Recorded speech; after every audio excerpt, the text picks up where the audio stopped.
Pourquoi les femmes ont-elles obtenu le droit de vote si tard en France? Il y a 80 ans, jour pour jour, les Françaises ont voté pour la première fois et c'était pour élire leur mère. C'était le 29 avril 1945 et un an plus tôt, le 21 avril 1944, ce droit leur était enfin accordé. Si je dis enfin, c'est parce que le combat a duré des décennies. Alors pourquoi ça a pris autant de temps? 1791, Olympe de Gouges, écrivaine engagée, revendique déjà le droit de vote pour les femmes. Dans sa célèbre Déclaration des droits de la femme et de la citoyenne, inspirée de la Déclaration des droits de l'homme et du citoyen, elle écrit, article 10, « La femme a le droit de monter sur l'échafaud, elle doit avoir également celui de monter à la tribune. » Simple, clair et efficace. À l'époque, le droit de vote est aussi très limité chez les hommes jusqu'en 1848, lorsque le suffrage universel est établi pour tous les hommes, en excluant les femmes. Donc pas si universel en fait. D'autant plus qu'à ce moment-là, la loi considère la femme comme incapable juridiquement, au même titre que les enfants. Malgré tout, les femmes qui luttent en faveur d'une égalité politique existent. Par exemple, est-ce que tu connais Jeanne de Rouen? Elle, c'était une militante féministe et socialiste et elle s'est présentée aux législatives de 1849. Tu vois pas où il est le problème?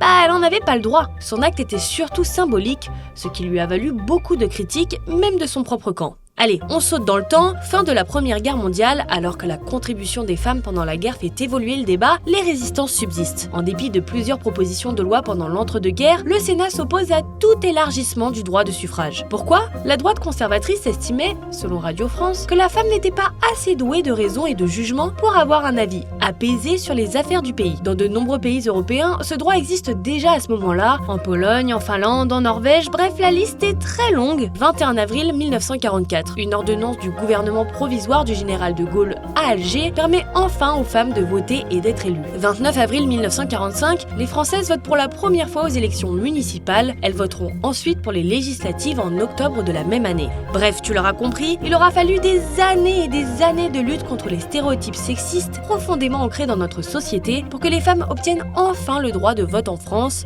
Et le combat a été mené par des militantes déterminées malgré une opposition systématique de la part de nombreuses institutions.